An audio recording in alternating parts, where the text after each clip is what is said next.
महाराष्ट्र लोक news channel व इतर बांधकाम कामगार मंडळातर्फे नसीब महासंघ संघटनेच्या माध्यमातून संघटनेचे राष्ट्रीय अध्यक्ष विलासजी बोराडे साहेब व राष्ट्रीय महासचिव ओमकर बोराडे साहेब यांच्या प्रेरणेतून नसीब महासंघ संघटनेचे जिल्हाध्यक्ष प्रभाकर आनंदराव खरात हे स्वतः लक्ष देऊन असंघटित क्षेत्रातील कामगारांना महाराष्ट्र इमारत व इतर बांधकाम कामगारांना मंडळातर्फे विविध शासनाचा लाभ मिळवून देतात।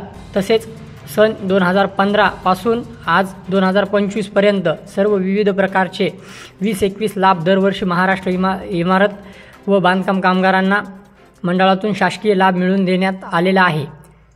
त्याला एक भाग आता असंघटित क्षेत्रातील कामगारांना सर्व वैद्यकीय उपचार मोफत देण्यात येत आहे। कामगारांचे बांधकाम कामगार मंडळ नोंद झालेले पाहिजे, ज्यामध्ये त्यांचे कार्ड नूतनीकरण झाले पाहिजे, तरच अशा इमारत बांधकाम नोंदी कामगारांना महाराष्ट्र इमारत व इतर बांधकाम कामगारांना मंडळातर्फे पुणे वैद्यकीय उपचार मोफत देण्यात येत आहे।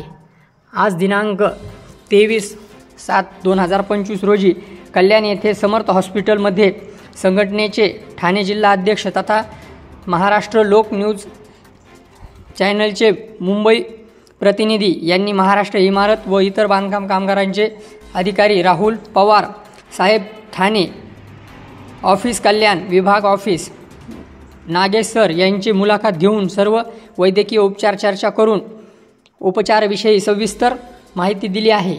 एकही कामगाराचे कुटुंब वैद्यकीय उपचारापासून वंचित राहणार नाही। या संघटनेच्या माध्यमातून असंघटित क्षेत्रातील कामगारास माहिती देऊन जागृत करून कामगार मंडळ सहकार्य केले। कामगार लाभ घेण्यास वंचित राहिला नाही। तसेच समर्थ हॉस्पिटलमध्ये ॲडमिट असलेल्या कामगारांना श्री राहुल पवार या नसीब संघटनेचे ठाणे जिल्हा अध्यक्ष तथा महाराष्ट्र लोक न्यूज चॅनलचे मुंबई मंत्रालय प्रतिनिधी यांनी सदिच्छा भेट घेऊन मार्गदर्शन केले। संघटनेच्या वतीने व कल्याण डोंबिवली असंघटित कामगारांच्या वतीने महाराष्ट्र इमारत व इतर बांधकाम कामगार मंडळ हार्दिक अभिनंदन व सर्व कामगारांस विनंती आहे की त्यांनी आपली महाराष्ट्र इमारत व बांधकाम कामगार मंडळात नोंद करून कार्ड प्राप्त करून घ्यावे।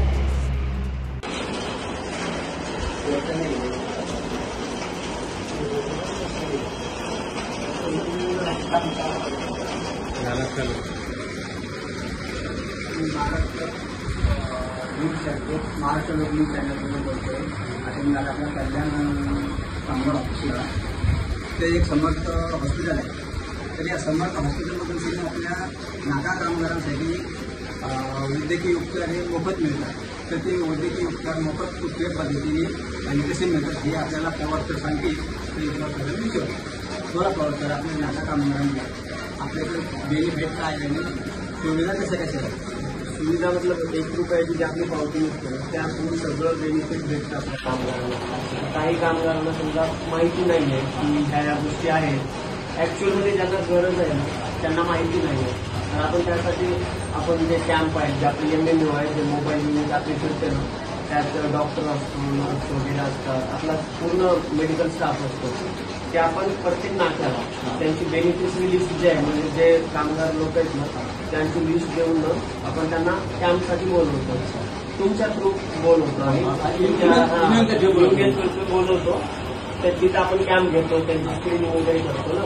तर स्क्रीनिंग झाल्याच्या नंतर बेनिफिशरी जे पण हे असतात आपल्या त्यांच्या नॉर्मल स्क्रीनिंगमध्ये काही अबनॉर्मल रिपोर्ट आणायला लागला आहे त्यांना जे आपले डिपार्टमेंट आहे ना त्याच्या ठाण्याला डिपार्टमेंट आहे आपला CCD म्हणून जे कंट्रोल पूर्ण हे कंट्रोल करतो ना, त्यांच्या थ्रू नॉर्मल रिपोर्ट असले तर मेडिसिन त्यांना लागणाऱ्या काय रिक्वायरमेंट असतील, समजा काही पेशंट असतात ज्यांना विटॅमिनची कमी असते, त्यांना टॉनिक वगैरे, तर ते टॉनिक घरपोच आपल्या मोहिमेद्वारे घरपोच दिले जातात।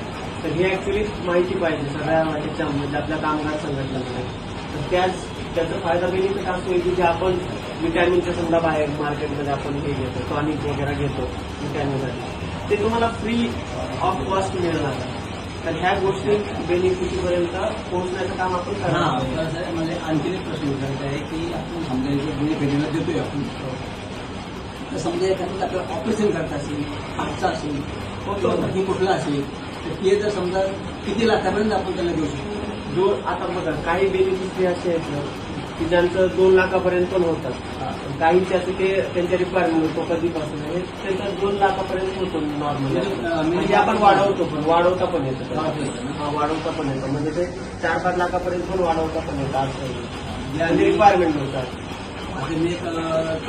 म्हणून जे वर्कर आहे ना वर्करची वाईफ समजा आणि त्यांचे 2 मुलं जे 18 वर्षाच्या खाली असतील 18 वर्षापर्यंत असतील लग्न झालेले नसल्या त्यांना पण आपली मोफत हे होतात तपासणी वगैरे सगळं. जर मुलांचं लग्न झालं तर त्यांची तपासणी त्यांची फॅमिली वेगळी होती त्यांची फॅमिली मग त्यांना पण कार्ड काढावं लागतं. म्हणजे आपण जसं राशन कार्ड आहे लग्न झाल्याच्या नंतर आपण राशन कार्डचा कोड करतो म्हणजे त्यांचं कुटुंब वेगळं झालंय आता असं होतं की 18 वर्षाच्या खालची मुलं आई वडिलांचे ते डिपेंडंट म्हणून येतात.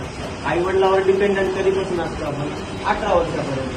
18 वर्षाच्या नंतर हे आहे की लग्न झालं मोस्टली होतात काही मध्ये होतात मग ते फॅमिली त्याचं कुटुंब वेगळा होतो. त्या दृष्टीतून 18 वर्षापर्यंत ते सरकारचं नीट ठेवलेलं आहे त्यांनी. आपलं तुम्ही पण माहिती सांगण्याबद्दल आणि दुसरी गोष्ट म्हणजे असं आहे की आम्ही नशीब महासंघ संघटनेच्या याच्या माध्यमातून कामगार मंडळात भरपूर लाभ घेतलेले आहेत आणि विविध लाभ आम्ही कामगारांनी मिळवून घेतो. त्याच्या एवढं विशेष अडचण नाही आहे आणि आम्हाला तुमच्याकडून सहकार्य लागतं आहे. तरी महाराष्ट्र बांधकाम कामगार मंडळ आणि तुमचं आम्ही खूप आभारी आहे की आमच्या कामगारांना व्यवस्थित दिल्याबद्दल आणि धन्यवाद. त्यांना द्यायचं चालेल.